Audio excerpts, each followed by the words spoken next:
Hello guys.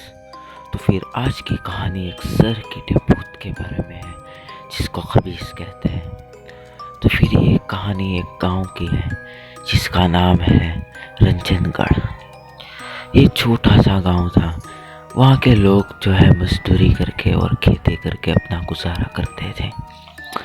एक दिन हुआ ऐसा कि एक रमेश नाम का लड़का रात को किसी काम से बाहर गया। वो रात को तकरीबन 3 बजे गांव में वापस आया। तभी उसने देखा कि एक सर की ताबूत था जिसका धड़ सर से अलग था और उसका सिर्फ और सिर्फ जिस्म था जो कि चल रहा था। अभी उसको देख के वो रमेश बहुत ज़्यादा डर गया। वो सीधे अपने घर पे चला गया और सो गया।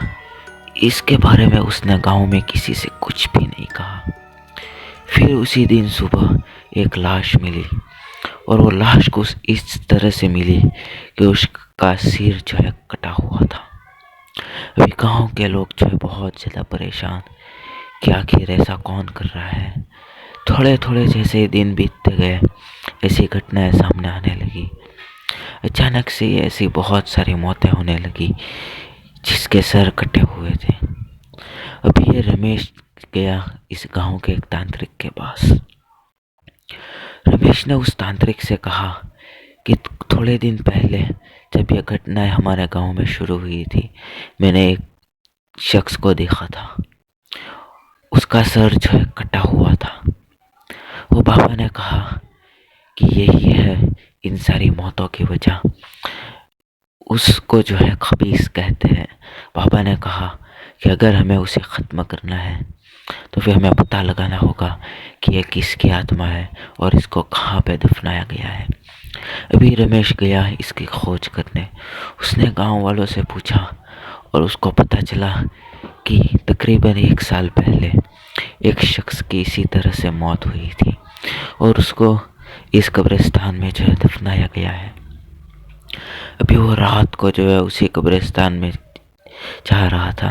तभी अचानक से उसकी गाड़ी के सामने यही खबीस आ गया। अभी रमेश डर गया। वो खबीस बोलने लगा कि तुम क्या मुझे ख़त्म करने जा रहे हो, और ज़ोर ज़ोर से हंसने लगा। और उसने कहा कि मैं तुम्हें ऐसा कुछ भी नहीं करने दूंगा। रमेश ने कहा कि देखो मुझे जाने दो, तुम ये जो कुछ भी कर रहे सही नहीं कर रहे।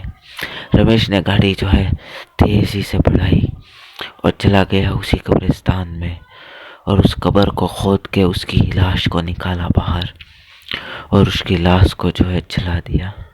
इसी के साथ ये भूत हमेशा हमेशा के लिए गांव से गायब हो गया।